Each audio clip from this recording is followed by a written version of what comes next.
Salut tout le monde, ça fait 1 an qu'on vous parle de BD, on a nos albums préférés, nos auteurs préférés, et on s'est dit que ce serait intéressant de vous parler aussi des BD préférés des autres. Du coup, on a décidé d'inviter des copains, et on attaque avec Lily.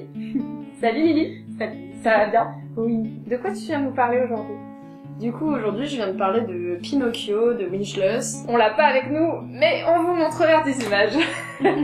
Donc c'est l'histoire de Pinocchio en fait qui a été remasterisée par Winchless. Donc Winchless c'est quelqu'un qui détourne beaucoup de choses en fait, pas mal d'histoires, qui a pris la vie de Pinocchio en fait et qui en a fait toute une histoire mais complètement trash, hardcore, tout ça. Il y a beaucoup de choses très très malsaines et à la fois ça fait réfléchir aussi pas mal sur la société et sur ce qu'on vit, sur ce que les personnages sont, et voilà, il se trouve que Pinocchio, c'est un personnage qui à la base a été créé par Geppetto, sauf que Geppetto a été embauché par l'armée pour créer une machine de guerre en fait, et la machine de guerre, bah, c'est Pinocchio.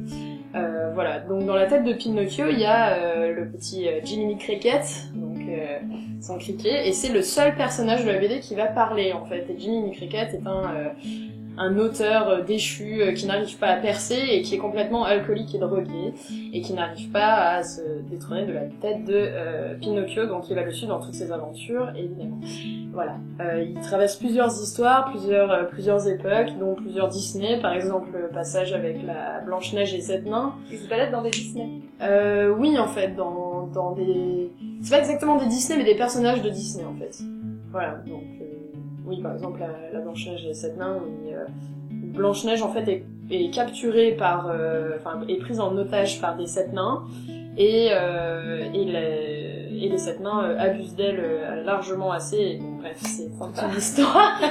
Et tu me dis que cette BD, elle fait réfléchir? Ça fait longtemps que j'ai lu cette BD, donc précisément, j'aurais du mal à t'en parler comme ça, mais c'est beaucoup de choses qui font référence à ce qu'on vit, notamment à l'armement, à la société, enfin, au problème de la pornographie.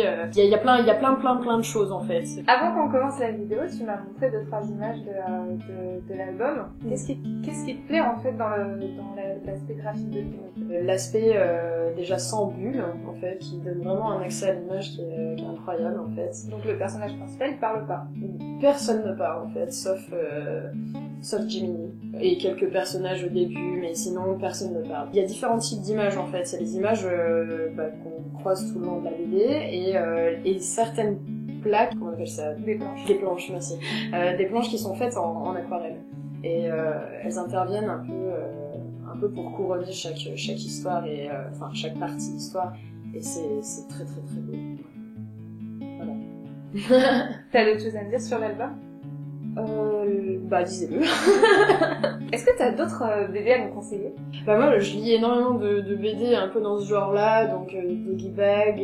J'aime beaucoup la BD qui parle de la vie aussi de tous les jours, qui traite pas de science-fiction, quoi.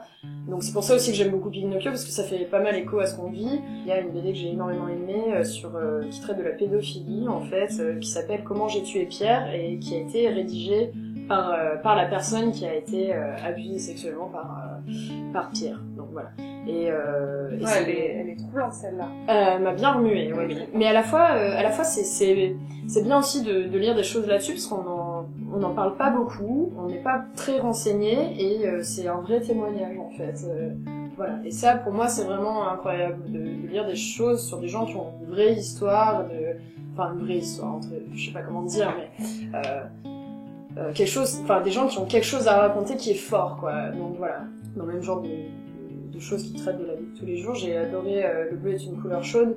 Tout est gris dans la vie de Clémentine, en fait, qui rencontre un jour Emma. Et Emma a les cheveux bleus, et c'est la seule chose qu'elle voit dans la rue qui a une couleur, en fait. Et du coup, ça c'est très très intéressant au niveau graphisme, en fait. Les dessins sont absolument magnifiques. C'est la seule chose qu'elle voit de bleu, et tout ce qui correspond à l'amour, en fait, est bleu. Et c'est pour ça que ça s'appelle Le bleu est une couleur chaude, c'est parce que c'est tout ce qui a de l'importance pour elle, parce que jusqu'alors, rien n'a vraiment de saveur pour elle, jusqu'à ce qu'elle rencontre cette fille. Et de là, c'est qu'elle découvre toute une histoire absolument géniale, Et de plus en plus, en fait, donc ces filles se rapprochent, elles ont une relation intime, tout ça. Les parents de Clémentine découvrent son homosexualité, ils la rejettent complètement de chez elle, et du coup, elle va vivre avec Emma, et en fait, plus elle vit avec Emma, plus la BD prend des couleurs, en fait. Et dans la deuxième moitié, fin de bande dessinée, on retrouve toute une BD en couleur, en fait. Le film est complètement en dehors de ce qu'est la BD, et j'ai été énormément déçue parce que la BD, pour moi, enfin, elle fait vraiment écho à des choses que j'ai vécues aussi, et bon, moi, j'ai adoré cette BD. Voilà. Voilà, c'est la fin de cette vidéo, j'espère que ça vous a plu. N'hésitez pas à nous dire ce que vous en avez pensé en commentaire, et on se retrouve la semaine prochaine. Salut.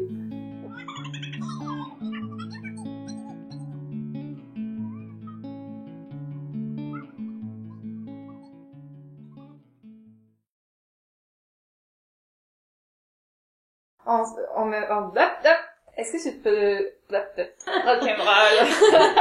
Que ça vous a plu, n'hésitez pas à me dire ce que vous en avez pensé en commentaire. Est-ce que vous voulez venir... Non, ne venez pas. On fait la conclusion et on va essayer d'enchaîner avec le salut. Ok, si tu veux bien. Salut.